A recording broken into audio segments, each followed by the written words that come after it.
Hey guys, welcome back to another Surgical Tech Tips. This is part 2 of the interview video with the traveling company and traveler, Sam Mercer, the owner of Junction Med Staffing. He was gracious enough to fly out and do an interview with me and answer all my crazy questions about traveling that I have had. And yeah, I hope you guys like the continuation of this interview. Thanks for watching, guys.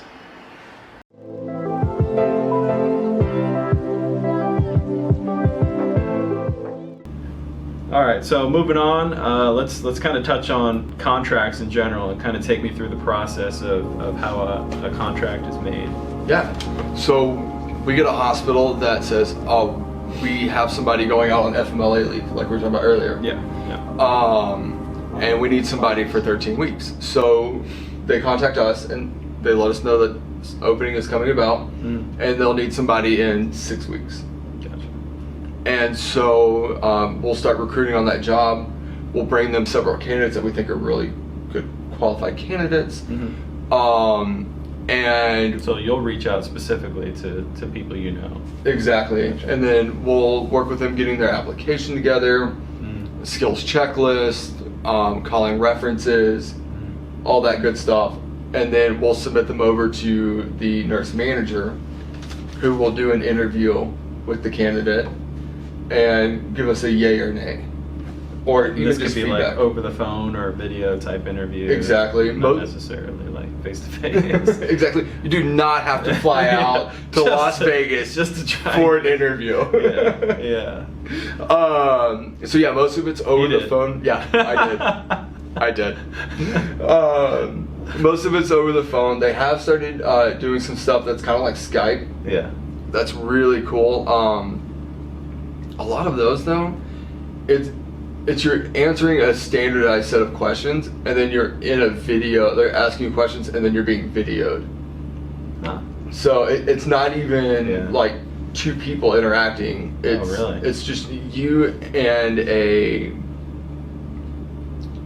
It's like an automated service? Thank you. Like an automated service. Interesting. Yeah. I haven't been through one. I kind of want to go through one just so I can tell people. That sounds pretty interesting. But yeah.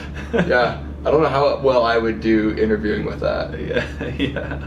So to you guys that can do it, kudos. Yeah. Kudos. What would you say, your average contract lengths are looking like? Or kind of give me like an average and then like a low and high as far as contract lengths. Yeah, so generally speaking, they're 13 weeks. 13 weeks. About 85 to 90% of the contracts in our space is 13 weeks. Some will be like 8 weeks, but most of them are 13. Gotcha. We usually see people re-sign one time. Oh, so they extend it.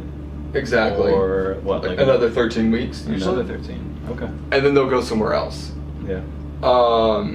The longest you can stay in one place without becoming a resident and continue to get your stipends is 364 days.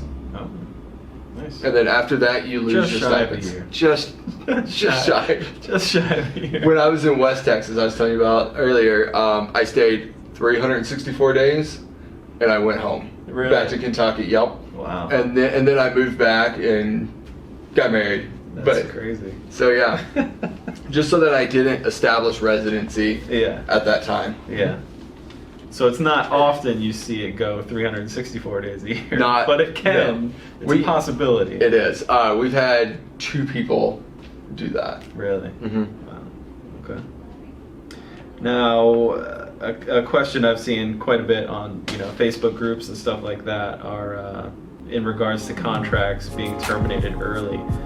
Do you still get paid for the full length, or is there something in the contract that you still get paid like a certain lump sum or something like that? How does that work out if it gets terminated early, and why would a contract get terminated early? Yeah, so there's a lot of reasons why contracts get terminated early. And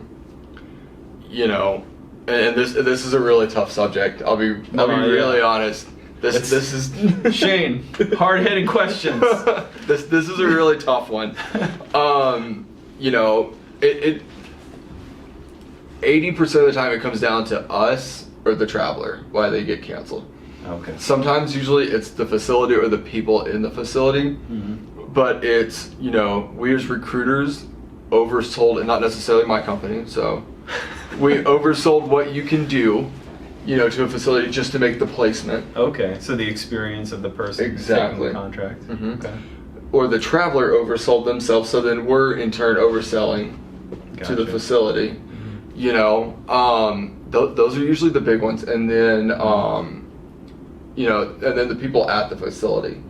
I was actually canceled from my first contract, and it was brutal. The people there were pretty brutal. Really? Yeah, and so I made it like 8 or 9 weeks out of a 13-week contract, and they were like, "You're done," and I'm like, "Awesome, I'm out."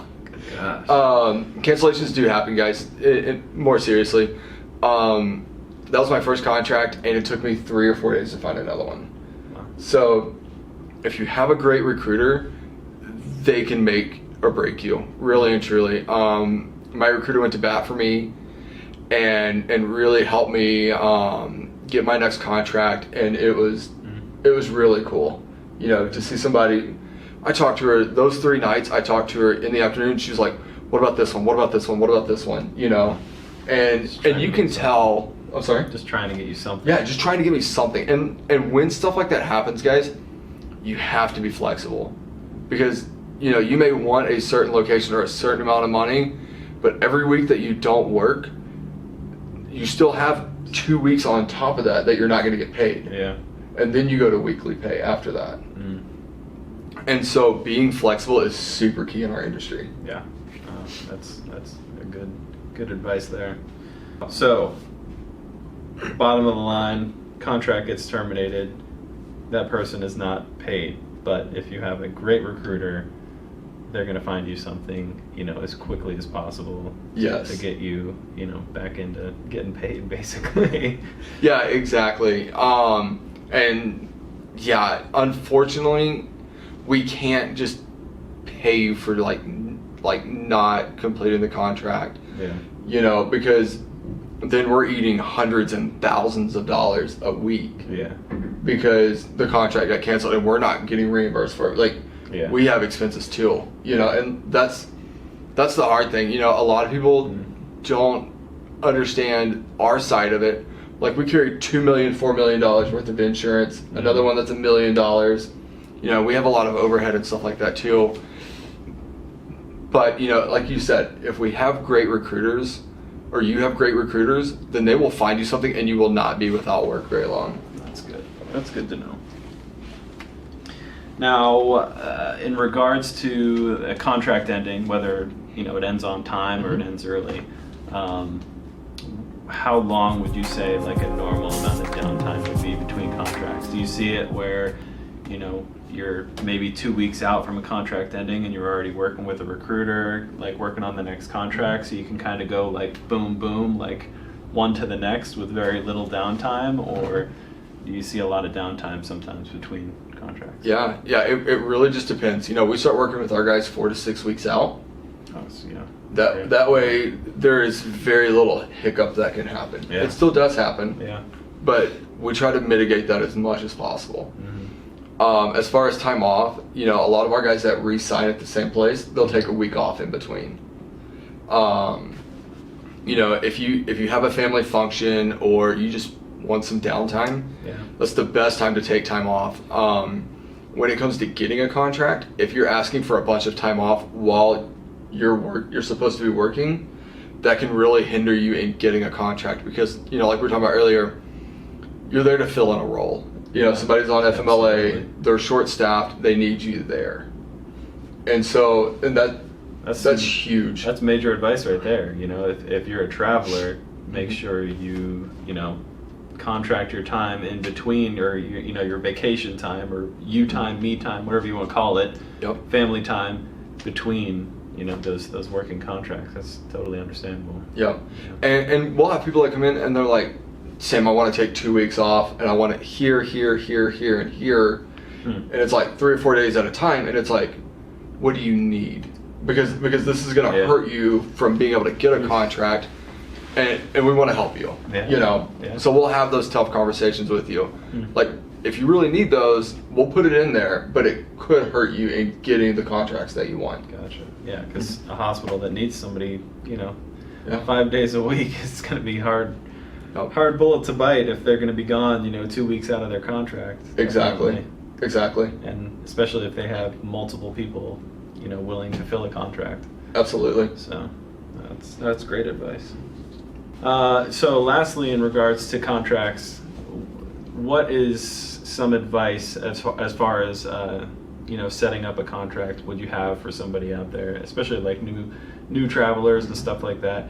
I know I've heard some instances where people have gotten kind of screwed over by some companies. Yes.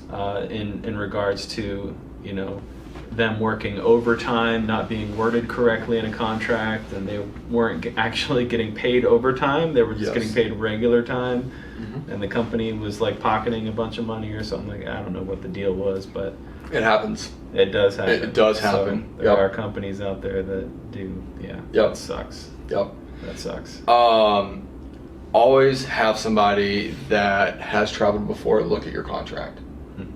If you don't have somebody that can do that, I've had people call me and they're like, Yeah. hey, would you look at my contract and make sure everything's in there that I need? And they're not even traveling with us, and they still haven't traveled with us, and we're more than happy to do that. Yeah. Because we just don't want people to get screwed. Yeah. Like that's such a big thing. Yeah. That's kind of why I got canceled, is they oversold that I could do like a bunch of neuro and stuff like that. Really. Not really the case. Yeah. And that kind of caused me to be canceled. Wow. And so, like that's a really big thing for us, is to just protect all the travelers that we can. Oh, that's good. All right, now let's kind of move on into hospital settings that you're kind of gonna have to become accustomed to as a traveler. I say it all the time. Every hospital is going to be different. The dichotomy and all the ORs are going to be different. Very true. Sometimes you're going to have people that are more than willing to help and work as a team and be there to help each other out, especially as a traveler coming into a new hospital with as far as surgeon preferences go and stuff like that. But then on the flip side, you may run into a hospital where you're not going to get any help at all. Yeah.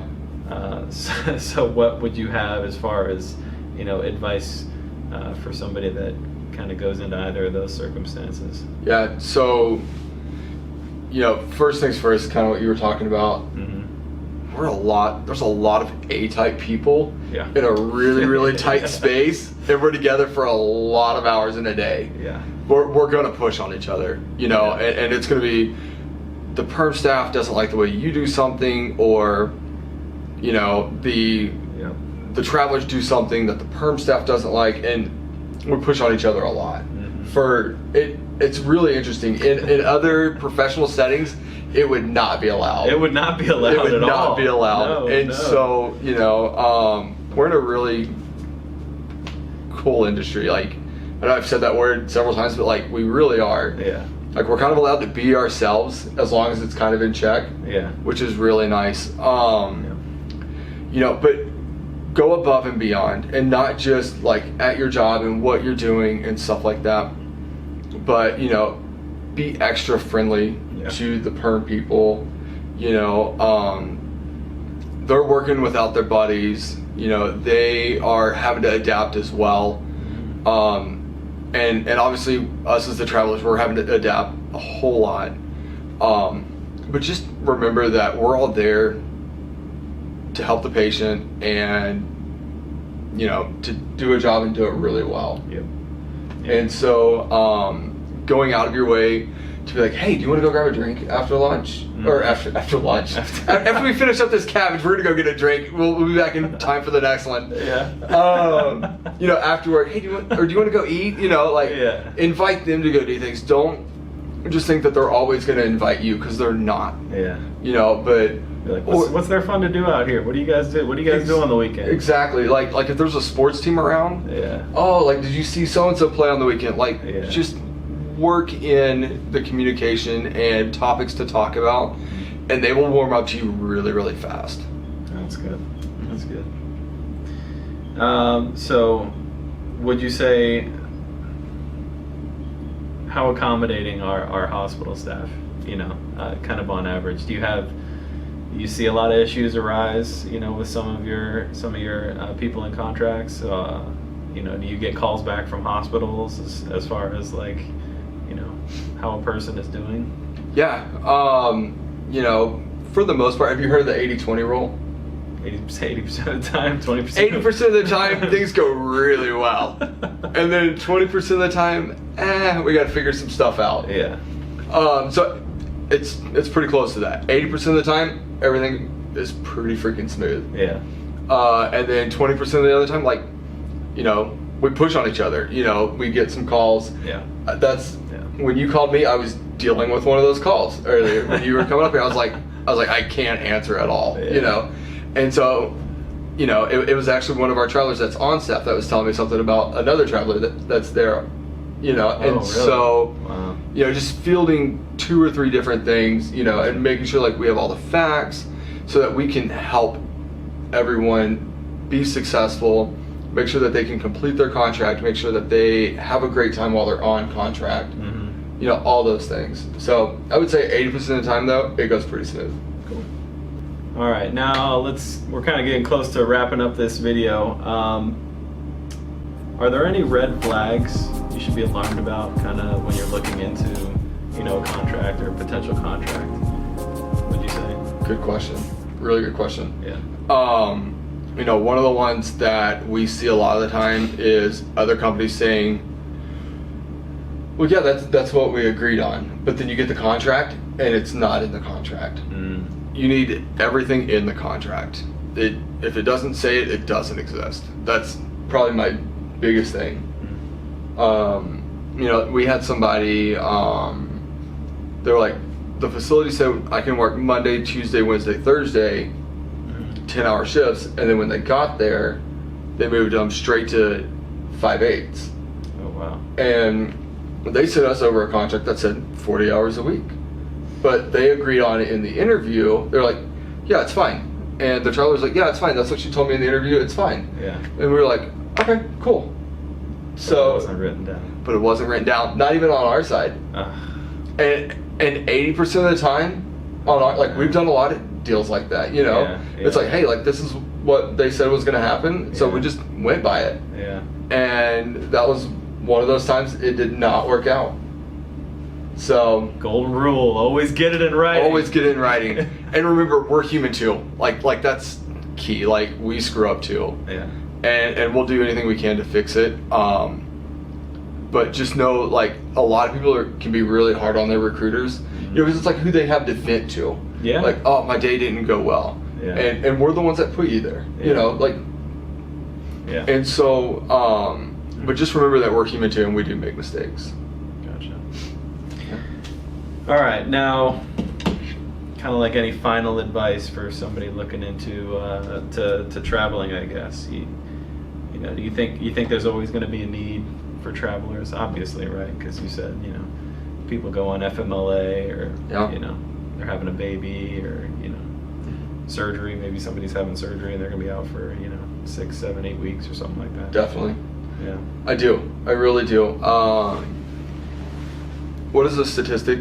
By 2021, there's supposed to be, I never say this right, there's supposed to be, the U.S. economy is supposed to be short 1 million nurses by 2021. Wow. And by 2021, 2022, up to 40% of healthcare professionals are going to be on contract. Wow. So I see that happening, yeah. Yeah. I've seen that happen already a lot in the hospital I work at, where they're moving a lot of departments into contract, and So I think it'll be here for a long time. I definitely think some automation stuff may play a role in that. Yeah. But it'll be here for a long time. Yeah. As far as other tips, gosh, make sure you start looking in advance and figuring out the companies that you really want to work with, and make sure that they know that you want to start looking for your next contract 4 to 6 weeks out. Never put in your 2-week notice from your perm job until you have a contract signed, sealed, and delivered. Gotcha. We've seen a few guys do that before, and Really? it has, yeah. and then they go, you know, 2, 3, 4 weeks, and we're doing everything we can to get them a job. Yeah. But we can't guarantee, especially that first contract's really hard to get. It took me like 3 or 4 months to get my first one. Yeah. Because I was just under that 2-year mark. And so, but once you get that first contract under your belt, you're good to go.